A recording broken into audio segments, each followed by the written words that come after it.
ಜ್ಯೋತಿಯ ಬಲದಿಂದ ತಮ್ಮಂದದ ಕೇಡು ನೋಡೆಯ, ಪರುಷದ ಬಲದಿಂದ ಅವಲೋಹದ ಕೇಡು ನೋಡೆಯ, ಸತ್ಯದ ಬಲದಿಂದ ಅಸತ್ಯದ ಕೇಡು ನೋಡೆಯ, ಕೂಡಲ ಸಂಗನ ಶರಣರ ಅನುಭಾವದಿಂದ ಎನ್ನ ಭವದ ಕೇಡು ನೋಡೆಯ. ಕರ್ನಾಟಕ ಪಬ್ಲಿಕ್ ಸ್ಕೂಲ್ ಮ್ಯಾಗ್ನೆಟ್ ಯೋಜನೆಯಡಿಯಲ್ಲಿ ಸುಮಾರು 40,000ಕ್ಕೂ ಹೆಚ್ಚು ಸರ್ಕಾರಿ ಶಾಲೆಗಳನ್ನು ಮುಚ್ಚುವಂತ ಹುನ್ನಾರವನ್ನು ಮಾಡ್ತಕ್ಕಂಥ ಸರ್ಕಾರದ ಒಂದು ಧೋರಣೆಯನ್ನ ಖಂಡಿಸಿ ಇವತ್ತಿನ ದಿವಸ ಒಂದು ಪ್ರತಿಭಟನಾ ಸಮಾವೇಶ. ಈ ಒಂದು ಸಮಾವೇಶದ ಅಧ್ಯಕ್ಷತೆಯನ್ನು ವಹಿಸಿರ್ತಕ್ಕಂಥ AIDSO ಜಿಲ್ಲಾ ಕಾರ್ಯದರ್ಶಿ ಆಗಿರ್ತಕ್ಕಂಥ ಕಾವೇರಿ ರಜಪೂತ್ ಅವರೇ, ಈಗ ತಾನೇ ಕಾರ್ಯಕ್ರಮದ ಒಂದು ಉದ್ಘಾಟಕರಾಗಿ ಮಾತನಾಡಿ ನಿರ್ಗಮಿಸಿರ್ತಕ್ಕಂಥ ಹಿರಿಯರು ಅನಿಲ್ ಹೊಸಮನಿ ಅವರೇ, ನಿವೃತ್ತ ಪ್ರಾಂಶುಪಾಲ ಆಗಿರ್ತಕ್ಕಂಥ MD ಬಳಗಾನೂರವರೇ, ಇವತ್ತಿನ ಈ ಕಾರ್ಯಕ್ರಮದ ಮುಖ್ಯ ಅತಿಥಿಗಳಾಗಿ ಆಗಮಿಸಿರ್ತಕ್ಕಂಥ ಹಾಗೂ ಮುಖ್ಯ ಭಾಷಣಕಾರರಾಗಿದ್ದಂಥ ಮಾಂತೇಶ್ ಬೇಲೂರವರೇ, ಈ ಕಾರ್ಯಕ್ರಮದಲ್ಲಿ ಉಪಸ್ಥಿತರ್ತಕ್ಕಂಥ ಮಲ್ಲಿಕಾರ್ಜುನ್ HT ಅವರೇ, ಶ್ರೀಮತಿ ಶಿವಬಾಳಮ್ಮ ಕೊಂಡಗುಳಿ ಅವರೇ ಮತ್ತು ಜಿಲ್ಲಾ ಕಾರ್ಯದರ್ಶಿ ಆಗಿರ್ತಕ್ಕಂಥ ಸಿದ್ದರಾಮ್ ಹಿರೇಮಠ ಅವರೇ ಮತ್ತು ವೇದಿಕೆಯ ಮುಂಭಾಗದಲ್ಲಿ ಆಸೀನರಾಗಿರ್ತಕ್ಕಂಥ ಎಲ್ಲ ಸಾರ್ವಜನಿಕ ಬಂಧುಗಳೇ ಮತ್ತು ವಿದ್ಯಾರ್ಥಿನಿಯರೇ, ತಾಯಂದಿರೇ, ತಮ್ಮೆಲ್ಲರ ಪಾದಕ್ಕೆ ಅನಂತ ಕೋಟಿ ಶರಣಾರ್ಥಿ.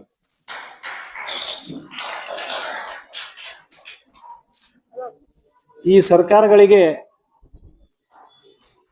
ಏನು ರೋಗ ಬಂದದೋ ಗೊತ್ತಾಗೋದ, ಯಾಕಿಂತ ಖಾಸಗಿ ರೋಗ ಬಡ್ಕೊಂಡದು ನಮ್ಗೆ ಅರ್ಥ ಆಗೋದು. ಎಲ್ಲವೂ ಖಾಸಗೀಕರಣ ಮಾಡೋದು, ಎಲ್ಲರೂ ಖಾಸಗಿ ವಹಿಸ್ಕೊಡೋದಾದ್ರೆ ಸರ್ಕಾರದ ಏನ್ ಕೆಲಸ ಅದ, ನಾವ್ ಯಾಕೆ ಓಟ್ ಹಾಕಿ ಕಳ್ಸ್ಬೇಕು? ಮೊದಲಿಂದನೂ ಇವರು ಖಾಸಗೀಕರಣದ ಒಂದು ಹುನ್ನಾರನ್ನ ಮಾಡ್ಕೋತೇ ಬರಲಾಗತ್ತಾರ. ಖಾಸಗೀಕರಣ ಅಥವಾ ಬಂಡವಾಳಶಾಹಿಗಳಿಗೆ ಸರ್ಕಾರ ಒತ್ತಿ ಬೀಳುವುದಾದ್ರೆ ವಿಧಾನಸೌಧ ಕೂಡ ನೀವು ಖಾಸಗೀಕರಣ ಮಾಡಿಬಿಡ್ರಿ ಅಂತಕ್ಕಂಥ ಮಾತನ್ನ ಹಿಂದೂ ಹೇಳಿದ್ದೇವೆ ಸರ್ಕಾರಿ ಮೆಡಿಕಲ್ ಕಾಲೇಜ್ ಹೋರಾಟ ಸಂದರ್ಭದಲ್ಲಿ. ಈಗ ಬಡ ಪ್ರತಿಭಾವಂತ ವಿದ್ಯಾರ್ಥಿಗಳ ಒಂದು ಭವಿಷ್ಯವನ್ನ ಹಾಳು ಮಾಡುವಂತ ನಿಟ್ಟಿನಲ್ಲಿ ಸಾವಿರಾರು ಸರ್ಕಾರಿ ಶಾಲೆಗಳನ್ನ ಮುಚ್ಚಲಿಕ್ಕೆ ಹೊರಟಿದ್ದಾರೆ. ಅಂದ್ರೆ ಅರ್ಥ ಏನಿದೆ, ಉದ್ದೇಶ ಏನು ಸರ್ಕಾರದ್ದು? ಸರ್ಕಾರಿ ಶಾಲೆಗಳನ್ನ ನಡೆಸಿಕೊಡುವಂತ ಯೋಗ್ಯತೆ ಸರ್ಕಾರಕ್ಕದ ಇಲ್ಲೋ? ಯೋಗ್ಯತೆ ಇಲ್ಲ ಅಂತಂದ್ರೆ ಹೇಳ್ರಿ ಬಹಿರಂಗವಾಗಿ. ಇಲ್ಲ, ಈ ಸಾವಿರಾರು ಶಾಲೆಗಳನ್ನ ನಮ್ಗ ರಾಜ್ಯದಲ್ಲಿ ನಡೆಸಕ್ಕಾಗ ಇಲ್ಲ, ಸರ್ಕಾರಕ್ಕೆ ಯೋಗ್ಯತೆ ಇಲ್ಲ, ಅದಕ್ಕೆ ನಾವು ಬಂಡವಾಳಶಾಹಿಗಳಿಗೆ ಮತ್ತು ಖಾಸಗಿಯವರಿಗೆ ನಾವು ವಹಿಸಿಕೊಡ್ತಾ ಇದ್ದೇವೆ ಅಂತಕ್ಕಂಥದ್ದು ಹೇಳ್ರಿ. ಎಲ್ಲವೂ ಖಾಸಗೀಕರಣ ಮಾಡೋದಾದ್ರೆ, ಶಿಕ್ಷಣವನ್ನು ಕೂಡ ಇವತ್ತು ಮುಚ್ಚೋದಾದ್ರೆ ಆ ಮಂತ್ರಿ ಸ್ಥಾನ ಆಗ್ಬೇಕು, ಆ ಹುದ್ದೆ ಆಗ್ಬೇಕು. ಇಡೀ ಶಿಕ್ಷಣ ಇಲಾಖೆಯನ್ನ ಮುಚ್ಚಿ ಹಾಕುವಂತ ಕೆಲಸ ಮಾಡ್ಬೇಕು. ಸರ್ಕಾರಿ ಶಾಲೆಗಳನ್ನು ಮುಚ್ಚೋದಾದ್ರೆ ಶಿಕ್ಷಣ ಇಲಾಖೆಯನ್ನು ಮುಚ್ಚಿಬಿಡ್ರಿ. ಏನ್ ಅವಶ್ಯಕತೆ ನಿಮ್ಗೆ? ಓಟ್ ಹಾಕಿ MLA ಮಾಡಿ ನಂತರ ಶಿಕ್ಷಣ ಮಂತ್ರಿಯಾಗಿ ಸರ್ಕಾರಿ ಶಾಲೆಗಳನ್ನು ಮುಚ್ಚಲಿಕ್ಕೆ ನಿಮ್ಮನ್ನು ಮಂತ್ರಿ ಮಾಡ್ಯಾರ ಜನ ಓಟ್ ಹಾಕಿ? ಉದ್ದೇಶ ಏನಿದು? ಅಂದ್ರೆ ಬಡ ಮಕ್ಕಳು ವಿದ್ಯಾವಂತರಾಗಬಾರ್ದು, ಯಾರು ಉಳ್ಳವರು ಇರ್ತಾರೋ ಶ್ರೀಮಂತರಿರ್ತಾರೋ ಅವರಷ್ಟೇ ಶಿಕ್ಷಣ ಕಲಿಬೇಕು, ಅವ್ರ ಮನೆಯಲ್ಲಿ ಆಳಾಗಿ ದುಡಿಬೇಕು, ತಮ್ಮ ಸರಿ ಸಮಾನಾಗಿರ್ತಕ್ಕಂಥ ಶ್ರೀಮಂತರಷ್ಟೇ ವಿದ್ಯಾವಂತರಾಗಬೇಕಂತಕ್ಕಂಥ ಒಂದು ಹುನ್ನಾರ ಸರ್ಕಾರದಾಗ. ಸರ್ಕಾರಿ ಶಾಲೆಗಳನ್ನ ಮುಚ್ಚೋದ್ರಿಂದ ಎಂತ ಪರಿಣಾಮ ಆಗ್ತದೆ? ಬಡ ಮಕ್ಕಳು ವಿದ್ಯಾವಂತರಿರ್ತಾರೆ, ಇವತ್ತು ಡಿಸ್ಟಿಂಕ್ಷನ್ ರ್ಯಾಂಕ್ ತಗೊಂಡಿರ್ತಾರೆ, ಆದ್ರೆ ಉನ್ನತ ಶಿಕ್ಷಣ ಕಲಿಬೇಕಾದ್ರೆ ಕೋಟ್ಯಾಂತರ ಹಣವನ್ನು ಕೊಟ್ಟು ಖಾಸಗಿ ಶಾಲೆಗಳಿಗೆ ಹೋಗಲಿಕ್ಕೆ ಸಾಧ್ಯ ಆಗುವುದಿಲ್ಲ. ಅದೇ ಸರ್ಕಾರಿ ಶಾಲೆ ಆದರೆ ಉಚಿತ ಶಿಕ್ಷಣ ಅವರಿಗೆ ದೊರೀತದೆ, ಅವರ ಭವಿಷ್ಯ ಉದ್ಧಾರ ಆಗ್ತದೆ. ಅದನ್ನ ಆಲೋಚನೆ ಮಾಡೋದು ಬಿಟ್ಟು ಸರ್ಕಾರ ಇವತ್ತು ಸಾವಿರಾರು ಸರ್ಕಾರಿ ಶಾಲೆಗಳನ್ನ ಮುಚ್ಚಲಿಕ್ಕೆ ಹೊರಟಿದೆಯಪ್ಪ ಅಂದ್ರೆ ಇದು ಬಡವರ ಜೀವನ ಜೊತೆಗೆ ಇವತ್ತು ಚೆಲ್ಲಾಟ ಆಡುವಂತದ್ದು ಸರ್ಕಾರದ ಒಂದು ಕೆಟ್ಟ ಧೋರಣೆ. ಇದು ಒಂದೇ ಅಂತಲ್ಲ, ಎಲ್ಲ ವಿಷಯದಲ್ಲೂ ಎಲ್ಲ ವಲಯದಲ್ಲೂ ಕೂಡ ಇವರು ಖಾಸಗೀಕರಣ ಗಂಟು ಬಿದ್ದಿದ್ದಾರೆ. ನಮ್ಮ ಹೊಸಮನೆಯವ್ರು ಸರ್ ಹೇಳಿದ್ರು, ತಮ್ಮೆಲ್ಲರಿಗೂ ಗೊತ್ತದ, ಇಡೀ ವಿಜಯಪುರ ಜಿಲ್ಲೆ ಅಷ್ಟೇ ಅಲ್ಲ, ಇಡೀ ದೇಶಾದ್ಯಂತ ನಮ್ಮ ಹೋರಾಟ ಸರ್ಕಾರಿ ವೈದ್ಯಕೀಯ ಮಹಾವಿದ್ಯಾಲಯವನ್ನ ಖಾಸಗೀಕರಣ ಕೊಡ್ಲಿಕ್ಕೆ ಹೊಂಟಿದ್ರು. ಅದನ್ನ ವಿರೋಧಿಸಿ 106 ದಿವಸ ಇದೇ ಅಂಬೇಡ್ಕರ್ ವೃತ್ತದಲ್ಲಿನೇ ಧರಣಿ ಮಾಡಿದೆವು. ಎದಕ್ಕೂ ಬಗ್ಲಿಲ್ಲ ಅವರು. ಕೊನೆಯದಾಗಿ ಹೀಗಾದ್ರೆ ಸರಿಯಾಗದಲ್ಲ ತಿಕ್ಕೊಂಡು ಹೇಳಿ ಒಂದು ದೊಡ್ಡ ಪ್ರಮಾಣದ ಚಳುವಳಿ ಮಾಡಿ ಸರ್ಕಾರಕ್ಕೆ ನಾವು ಬುದ್ಧಿ ಕಲಿಸ್ಬೇಕಂತ ತಿಕ್ಕೊಂಡು ಸಚಿವರ ಮನೆ ಮುಂದೆ ಧರಣಿ ಕೂಡ್ಲಿಕ್ಕೆ ಹೋದಾಗ ಇವಾಗ ಗಲಾಟೆ ಆಯ್ತು. ನಂತರ ಹಿಂಗೆ ನಮ್ಮ ಕನ್ನಡ ಹಾಳಾಗಿರೋದು. ಕನ್ನಡ ಇದು ಮೂಲ ತಾಯಿಯೇ ಬೇರಿದು ಕನ್ನಡ. ಕನ್ನಡ ಬಿಟ್ಟು ಇವತ್ತು ನಮ್ಮ ಕನ್ನಡಾಂಬೆಯನ್ನು ನಾವು ಮರೆತು ಹೊರಟಿದ್ದೇವಲ್ಲ. ಇವತ್ತ ಎಂತ ದುರ್ದೈವ ದುರಂತ ಇದು. 12ನೇ ಶತಮಾನದಲ್ಲಿ ಬಸವಣ್ಣನವರ ಆದಿಯಾಗಿ ಎಲ್ಲ ಶರಣರು ವಚನ ಸಾಹಿತ್ಯವನ್ನು ಕನ್ನಡದಲ್ಲೇ ಬರೆದೇ ಹೊರತಾಗಿ ಇಂಗ್ಲಿಷರು ಬಿಟ್ಟು ಹೋದಂತ 26 ಅಕ್ಷರ ಒಳಗೊಂಡಂತ ಇಂಗ್ಲಿಷ್ ಬರೀಲಿಲ್ಲ ಅವರು. ಯಾವುದೇ ಹಿಂದಿಯಾಗ ಬರಲಿಲ್ಲ, ಮರಾಠಿಯಾಗ ಬರೀಲಿಲ್ಲ. ಅಚ್ಚ ಕನ್ನಡದಲ್ಲಿ ಸುಲಿದ ಬಾಳೆಹಣ್ಣಿನ ವಚನ ಸಾಹಿತ್ಯವನ್ನು ಕೊಟ್ಟಿದ್ದಾರೆ. ಕನ್ನಡ ಅಂತಂದ್ರೆ 12ನೇ ಶತಮಾನ ಮುಂಚಿನಿಂದ ಪ್ರಾರಂಭವಾಗಿರ್ತಕ್ಕಂಥದ್ದು. ಅಂತ ಪವಿತ್ರವಾಗಿರ್ತ ಕನ್ನಡ ಭಾಷೆ ತಾಯಿಯ ಭಾಷೆ. ಅದು ಕನ್ನಡ ಭಾಷೆಯಲ್ಲಿ ಸಂಸ್ಕೃತಿ ಮತ್ತು ಸಂಸ್ಕಾರ ಹಿಡ್ಕೊಂಡದ. ಅದರಲ್ಲಿ ಆ ಒಂದು ಸಂಸ್ಕಾರವನ್ನು ಬಿಟ್ಟು ಇವತ್ತ ಪರಕೀಯರು ಬಂದು ಬಿಟ್ಟಂತ 26 ಅಕ್ಷರ ಓದ್ತಾ ಇಂಗ್ಲಿಷ್ ಭಾಷೆಗೆ ನಾವು ಜೋತ್ ಬಿದ್ದೇವಲ್ರಿ. ಎಂತ ದುರಂತ ಇದೆ ದೇಶದಲ್ಲಿ. ವಚನ ಸಾಹಿತ್ಯ ಓದ್ರಿ, ಎಂತದ್ದು ಚಂದ ಬರದಾರ. ಸುಲಿದ ಬಾಳೆಹಣ್ಣಿದ್ದಂಗ ಜಾನಪದ ಎಲ್ಲ ಹೋಗ್ಬಿಡ್ತ್ರಿ ಈಗೆಲ್ಲ. ಇಂಗ್ಲಿಷ್ ಕಾಲ. ತಂದೆ ತಾಯಿ ಬಹಳ ಹೆಮ್ಮೆ ಪಡ್ಕೋತಾರ, ನಮ್ಮ ಮಗನ ಇಂಗ್ಲಿಷ್ ಭಾಷೆ ಹಾಕಿವ್ರಿ, ಇಂಗ್ಲಿಷ್ ಮೀಡಿಯಂ ಅಂತ. ಇಂಗ್ಲಿಷ್ ಭಾಷೆ ಹಾಕಿವ್ರ ಬಹಳ ಶಾಣೆ, ಬಹಳ ದೊಡ್ಡವ ತಿಳ್ಕೊಂಡ್ಬಿಟ್ಟ. ಅಂದ್ರೆ ಕನ್ನಡ ಕಲಿಯುವಂತ ಯೋಗ್ಯತೆ ಇಲ್ಲ ಅಂತ ಅವ್ನ ಹುಡುಗರಿ. ಕನ್ನಡ ಯೋಗ್ಯತೆ ಇಲ್ಲ ಅಂತ ಕುಟುಂಬ. ಅದ ಕರ್ನಾಟಕದಲ್ಲಿ ಕನ್ನಡ ಸಾಹಿತ್ಯ ಪರಿಷತ್ ಇದೆ. ಕರ್ನಾಟಕದಲ್ಲಿ ಹೋರಾಟ ಮಾಡ್ತಕ್ಕಂಥ ಸಂಘಟನೆಗಳದು. ಇವತ್ತು ಕೈ ಎತ್ತಿ ಹೇಳಿ ಕನ್ನಡದ ಬಗ್ಗೆ ಮಾತಾಡೋ ತಮ್ಮ ಮಕ್ಕಳು ಎಷ್ಟು ಮಟ್ಟಿಗೆ ಇವರು ಕನ್ನಡ ಮಾಧ್ಯಮದಲ್ಲಿ ಇವತ್ತು ಶಿಕ್ಷಣ ಕೊಡ್ತಾರ ಅಂತಕ್ಕಂಥದ್ದು. ಹೇಳಿಕೆಗಳು ಅಥವಾ ಭಾಷಣದಲ್ಲಿ ಸೀಮಿತ ಆಗಿದೆ ಹೊರತಾಗಿ ನಡೆಯಲಿ ಇಲ್ಲ. ಹೆಂಗ ನುಡಿತೇವೋ ಹಂಗ ನಡೆಯುವಂಥದ್ದು ಮಾಡ್ಬೇಕು. ಅದು ನಿಜವಾದಂಥದ್ದು. ಆ ಕಾರಣಕ್ಕಾಗಿ ಈ ಸರ್ಕಾರ ತೆಗೆದುಕೊಂಡಿರ್ತಕ್ಕಂಥ ನಿರ್ಧಾರಕ್ಕೆ ನಾವು ಒಕ್ಕೊರಲಿಂದ ಖಂಡಿಸಿ ದೊಡ್ಡ ಪ್ರಮಾಣದ ಚಳವಳಿ ಮಾಡಬೇಕಾಗ್ತದೆ. ಇಲ್ಲಿ ಇದ್ರೆ ಮುಂದಿನ ದಿನಮಾನಗಳಲ್ಲಿ ಇಡೀ ಸರ್ಕಾರದ ಶಾಲೆಗಳನ್ನ ಮುಚ್ಚುವಂತ ಹುನ್ನಾರ ಮಾಡಿ ಬಂಡವಾಳ ಶಾಹಿಗಳ ಒಂದು ಕಪಿಮುಷ್ಟಿಯಲ್ಲಿ ಶಿಕ್ಷಣವನ್ನು ಕೊಟ್ರೆ ಬಡ ಮಕ್ಕಳಿಗೆ ಯಾರಿಗೂ ಶಿಕ್ಷಣ ಕಲಿಲಿಕ್ಕೆ ಸಾಧ್ಯ ಆಗುದಿಲ್ಲ. ಯಾಕೆ ಲಕ್ಷಾಂತರ ಕೋಟಿ ಎಲ್ಲಿ ಕಲಿಯಕ್ಕೆ ಸಾಧ್ಯ ಬಡ ಮಕ್ಕಳು. ಮತ್ತೆ ಕೂಲಿ ನಾಲಿ ಮಾಡಬೇಕು, ಯಾರಾದ್ರೂ ಮನೆಗೆ ಹೋಗಿ ಸಿಂದವರು ಕಸ ಹಿಡಿಯುವಂತ ಕೆಲಸ ಮಾಡ್ಬೇಕಾಗ್ತದೆ.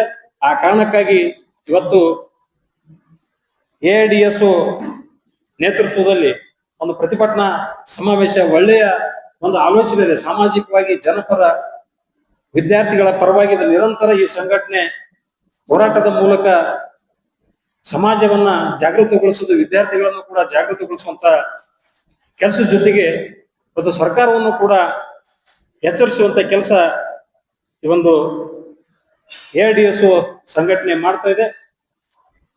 ಮುಂದಿನ ದಿನಮಾನಗಳಲ್ಲಿ ಕೂಡ ಈ ಸಂಘಟನೆ ಜನಪರವಾಗಿ ಯಾವುದೇ ಒಂದು ಹೋರಾಟಕ್ಕ ಅಣಿಯಾದಲ್ಲಿ ನಾವು ಕೂಡ ಹಸಿರು ಶಾಲೆ ಹಾಕೊಂಡು ತಮ್ಮ ಹೋರಾಟದಲ್ಲಿ ಪಾಲ್ಗೊಳ್ಳತಕ್ಕಂಥ ಮಾತನ್ನ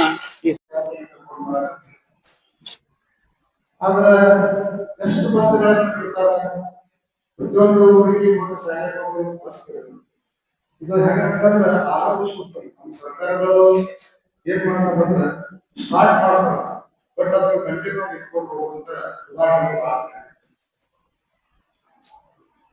ಇದು ಒಂದ ಸರ್ ಈಗ ಬಹಳ ವಿಸ್ತಾರವಾಗಿ ಕನ್ನಡ ಶಾಲೆಗಳಿಗೆ ಸರ್ಕಾರಿ ಶಾಲೆಗಳಿಗೆ ಹೋಗುವಂತ ಮಕ್ಕಳು ಯಾರು ಎಲ್ಲಾ ದುಡಿಯುವ ವರ್ಗದ ಜನ ಹಾಗೂ ಬಡವರ ಮಕ್ಕಳು ಸರ್ಕಾರಿ ಶಾಲೆಗಳಿಗೆ ಇವಾಗ ನಾವು ನೋಡಕಂತ ಪ್ರತಿ ಹಳ್ಳಿಗಳಲ್ಲಿ ಕೂಡ ಕಾನ್ವೆಂಟ್ ಸ್ಕೂಲ್ಗಳು ಪ್ರಾರಂಭ ಆಗ್ತವೆ. ಮೊದಲೇ ಸರ್ಕಾರಿ ಶಾಲೆಗಳು ಸೊರಗಿ ಹೋಗ್ತಾ ಇದ್ದಾರೆ. ಅಂತದ್ರಲ್ಲಿ ಸರ್ಕಾರ ಕೂಡ ಈ ಒಂದು ಯೋಜನೆಯನ್ನು ಜಾರಿಗೆ ತಂದ್ರೆ ಅದು ಬಡ ಮಕ್ಕಳ ಶಿಕ್ಷಣದಿಂದ ವಂಚಿತರಾಗುವಂತ ಸಂದರ್ಭ ಹೋಗಿದೆ. ಇದನ್ನ ಖಂಡಿಸಬೇಕಾದಂಥದ್ದು ಪ್ರತಿಯೊಬ್ಬ ನಾಗರಿಕರ ಕರ್ತವ್ಯವಾಗಿದೆ. ಹಾಗೂ ಪಾಲಕರು ಈ ಶಾಲೆಗಳನ್ನ ಮುಚ್ಚುವಂತ ಯೋಜನೆಗೆ ವಿರೋಧ ಮಾಡಬೇಕು. ನಮ್ಮ ಮುಖ್ಯಮಂತ್ರಿ ಸಿದ್ದರಾಮಯ್ಯ ಅವರು ಸಮಾಜದಲ್ಲಿ ಹಿರಿಯರಿಂದ ಬಂದವರು ಮಾತುಗಳು ತಾವು ಬಾಲ್ಯದಲ್ಲಿ ಅನುಭವಿಸಿದ್ರು. ಅನ್ನ ಸಿಕ್ಕಿಲ್ಲ ಐದು ಅವರೆಲ್ಲ ಹೇಳ್ತಾರೆ. ಸಮಾಜವಾದಿ ಹಿರಿಯರಿಂದ ಬಂದಂತ ಸಿದ್ದರಾಮಯ್ಯ ಸರ್ಕಾರ ಇಂಥ ಒಂದು ಯೋಜನೆಯನ್ನು ಹಾಕೊಳ್ಳೋಕೆ ಹೊರಟಿರೋದು ಒಂದು ದೊಡ್ಡ ಇಂಥ ಸಾಕಷ್ಟು ಹಲವಾರು ಉದಾಹರಣೆಗಳನ್ನು ನಾವು ಮಾಡ್ತಾ. ಶಿಕ್ಷಣ ಮಂತ್ರಿ ಮೊದಲು ಒಂದು ಬರಗಾಲ ಈ ಯೋಜನೆ ತರೋದಕ್ಕೆ ಬಹಳ ಉತ್ಸಾಹಿತರಾಗಿದೆ. ಒಂದು ಏನ್ ಹೇಳ್ಬೇಕು ಅಂತಂದ್ರೆ ಅವರು ಬಂದ ಎಸ್ ಬಂಗಾರಪ್ಪ ಅವರು ಮುಖ್ಯಮಂತ್ರಿಯಾಗಿದ್ದಾಗ ಸರ್ಕಾರಿ ಪ್ರಾಥಮಿಕ ಶಾಲೆಗಳಿಗೆ ಮಕ್ಕಳನ್ನ ಸೆಳೆಯೋ ಸಲುವಾಗಿ ಆಕರ್ಷಿತರನ್ನಾಗಿ ಮಾಡೋ ಸಲುವಾಗಿ ಪ್ರತಿಯೊಬ್ಬ ವಿದ್ಯಾರ್ಥಿಗೆ ದಿವಸಕ್ಕೆ ₹1 ಆಮೇಲೆ ಮಿಡ್ ಡೇ ಮೀಲ್ ಅನ್ನು ಸ್ಟಾರ್ಟ್ ಮಾಡಿ. ಆದ್ರೆ ಅದಕ್ಕೆ ವ್ಯತಿರಿಕ್ತವಾಗಿ ಅವರ ಮಗ ಅವ್ರದೇ ನಮ್ಮ ಏನ ವಿದ್ಯಾರ್ಥಿ ಸಂಘಟನೆ ಬಹಳ ಸೀರಿಯಸ್ ಆಗಿ ಅವರ ಪ್ರತಿಯೊಂದು ಹಳ್ಳಿಗಳಲ್ಲಿ ಶಾಲೆಗಳಿಗೆ ಪಾಲಕರಲ್ಲಿ ತಿಳುವಳಿಕೆ ಮೂಡಿಸುವಂತ ಒಂದು ಕೆಲಸವನ್ನ ಮಾಡ್ತಾ ಇದ್ದಾರೆ. ಅದು ನಿಜಕ್ಕೂ ಒಂದು ದೊಡ್ಡ ಕೆಲಸ. ಯಾಕಂತಂದ್ರೆ ಮಕ್ಕಳನ್ನ ಶಿಕ್ಷಣದಿಂದ ವಂಚಿತ ಮಾಡುವಂತ ಒಂದು ಯೋಜನೆಗೆ ನಾವೆಲ್ಲರೂ ಕೂಡ ವಿರೋಧ ಮಾಡಬೇಕಾದಂತ ಕರ್ತವ್ಯ. ಈಗ ಪಾಲಕರು ಕೂಡ ಅವರ ಮನೋಭಾವನೆ ಬಹಳ ವಿಚಿತ್ರ. ನಾವು ಮನೆ ಹತ್ರ ಮನೆಯನ್ನೇ ಸಭಾಗಿತ್ತು. ಆ ಸಭೆ ಒಳಗ ಕಟ್ಟಡ ಕಾರ್ಮಿಕರು ಮತ್ತೆ ಬೇರೆಯವರ ಮನೆಗಳಲ್ಲಿ ಕೆಲಸ ಮಾಡುವಂತ ಹೆಣ್ಮಕ್ಳು ಇರುವಂತವ್ರು ಕೂಡ ನಮ್ಮಲ್ಲಿ 2 ಶಾಲೆ ಒಂದು ಶಾಲೆ ಆಗಲೇ ಹೊಲ್ನಾಗಿದ್ದು ಇನ್ನೊಂದು 6 ನಂಬರ್ ಶಾಲೆ. 6 ನಂಬರ್ ಶಾಲೆ ಇಂಥ ಶಾಲೆ ಇದ್ದರೂ ಸಹಿತ ಈ ಹೆಣ್ಮಕ್ಳು ಹುಡುಗಂತ ಹೆಣ್ಮಕ್ಳು ಕೂಡ ಪ್ರೈವೇಟ್ ಕಾನ್ವೆಂಟ್ ಸ್ಕೂಲ್ ಒಳಗಡೆ ಆಕರ್ಷಿತರಾಗ್ತಾರೆ. ನನಗೆ ಬಹಳ ವಿಚಿತ್ರ. ಯಾಕಂತಂದ್ರೆ ನಿಮ್ಮೊಂದು ಹುಡುಗ LKG ಹಾಕ್ಬೇಕಂದ್ರೆ ₹50,000 ಫೀಸ್ ಕಟ್ಬೇಕು. ಏನು ಕೆಲಸ ದಿನಕ್ಕೆ ಒಂದೊಂದು ಎ ಬರ್ಕೊಂಡ್ರಿ, ಸಿ ಬರ್ಕೊಂಡ್ರಿ ಹೋಮ್ವರ್ಕ್ ಮಾಡ್ತಾರೆ. ಮತ್ತೆ ಈಗ ಸ್ವಲ್ಪ ದೊಡ್ಡ ಏನಾದ್ರು ಬೆಳವಣಿಗೆ ಆದಂತ ಕಾನ್ವೆಂಟ್ ಸ್ಕೂಲ್ಗಳು ಏನ್ ಮಾಡ್ತಾರಂದ್ರೆ ಒಂದು ಹಾಳಾಗ ಬರೆದು ಅದನ್ನ ಪಾಲಕರಿಗೆ ಡಬಲ್ ಕೆಲಸ. ಮಕ್ಕಳಿಗೆ ಹೋಮ್ವರ್ಕ್ ಮಾಡಿಸ್ಬೇಕಂದ್ರೆ ಇವ್ರು ಮೊದಲ ಅದನ್ನು ಬರೆದು ಕೊಡ್ಬೇಕು ಮಕ್ಕಳಿಗೆ, ಆಮೇಲೆ ಅದನ್ನು ಕಲಿಸ್ಬೇಕು. ಈ ಒಂದು ವ್ಯವಸ್ಥೆ ಖಾಸಗಿ ಶಾಲೆ. ಯಾಕೆ ಖಾಸಗಿ ಶಾಲೆಗಳಿಗೆ ಒಂದು ಸಿನಿಮಾ ನೋಡಿದ್ರು, ಪಾಠಶಾಲಾ ಅಂತ ಒಂದು ಸಿನಿಮಾ, ನಾನಾ ಪಾಟೇಕರ್ ಮತ್ತೆ ಸಿನಿಮಾ. ಆ ಸಿನಿಮಾದಾಗ ಏನಾಗ್ತೈತೆ ಅಂತ ಒಂದು ಪ್ರೈವೇಟ್ ಕಾಲೇಜ್ ಇರ್ತೈತೆ, ಅದು ಬಹಳ ಅಡಿಕ್ಸ್ಕೊಂಡಿದೆ. ಅಲ್ಲಿ ಸರಿಯಾದ ಎಜುಕೇಶನ್ ಎಲ್ಲ ಮಕ್ಕಳಿಗೆ ಸಿಗ್ತಾ ಇದೆ. ಆದ್ರೆ ಇವರು ಅಪ್ಡೇಟ್ ಆಗ್ತದೆ ಅಂತ ಹೇಳಿ ಆ ಮ್ಯಾನೇಜ್ಮೆಂಟ್ ತೀರ್ಮಾನ ಮಾಡ್ತಾರೆ.